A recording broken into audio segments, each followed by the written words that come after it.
Hello everyone, I am Nidhi Parihar and इस video में हम जानेंगे क्लस्टरिंग क्या होती है। So clustering is a unsupervised machine learning technique. Clustering एक अनसुपरवाइज्ड मशीन लर्निंग की एक टेक्निक होती है जो कि यूज होती है group of data points into cluster based on similarities. The main goal of clustering is to organize data into categories where similar items are grouped together. So main goal होता है clustering का कि जब भी हमारे पास similar items होते हैं, एक ही टाइप के आइटम होते हैं, तो उसे एक ग्रुप में रख दिया जाता है। ऐसे बहुत सारे डिफरेंट ग्रुप बनते हैं जिसमें अनसिमिलर टाइप्स ऑफ आइटम रहते हैं, और जो भी सिमिलर टाइप ऑफ आइटम रहते हैं उसको एक अलग ग्रुप में रख दिया जाता है, और जो अलग सिमिलर टाइप ऑफ आइटम रहते हैं उनको अनदर ग्रुप में रख दिया जाता है या डिफरेंट ग्रुप में रख दिया जाता है। And dissimilar items are placed in different group, जैसे कि मैंने आपको बताया ही था अभी। अब क्लस्टरिंग के टाइप्स होते हैं। सो पहला होता है k means clustering. So k means clustering and most popular clustering algorithm होती है जो कि डेटा का पार्टीशन करती है इनटू के cluster based on centroids. The algorithm works iteratively to assign each data point to the nearest centroid and then recalculates the centroids until convergence. Second होती है hierarchical clustering. सो hierarchically मीन्स कि कुछ भी चीज़ होगी या कुछ भी डेटा होगा वो हमारे ट्री लाइक स्ट्रक्चर में होगा. So build a tree like structure of cluster called dendrogram. Two main type of agglomerative.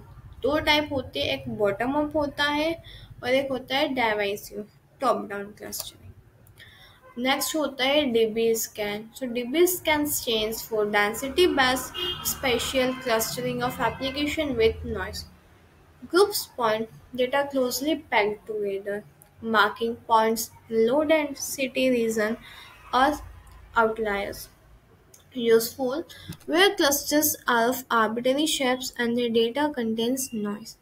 Fourth one is Manshift clustering, a non-parametric algorithm that finds cluster by shifting to the densest region of the data.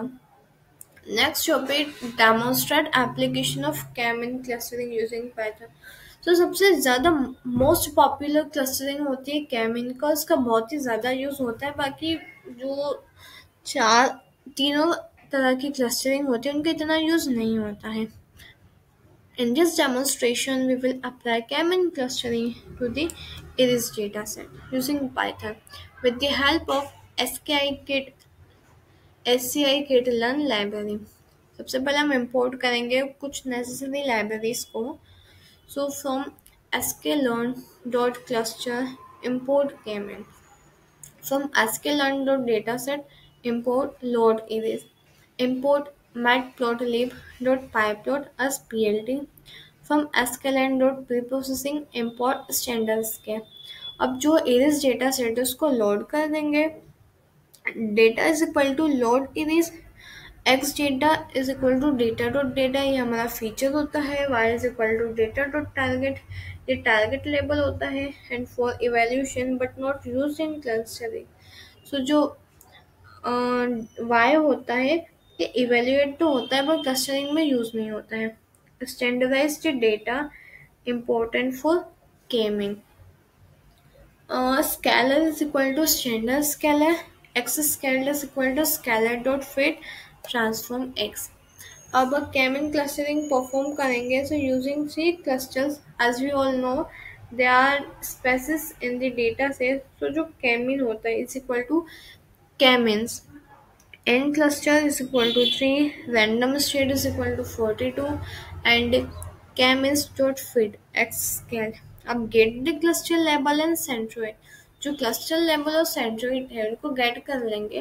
Label is equal to K-mean dot label, centroid is equal to K-mean dot cluster center. Cluster को plot करना है. So plt dot figure.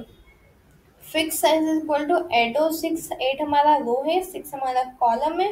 And PLT dot scatter X scale 0 x scale 1 label camp is equal to viridish marker o label is equal to data points. PLT scatter centroids 0, centroids 1, S is equal to 300, C is equal to red, marker equal to X, and label is equal to centroid. PLT dot title. So Kamen clustering on Aries data. PLT dot X label feature 1 है standardized है. PLT dot Y label feature 2 है standardized है. PLT dot ligand and PLT dot show.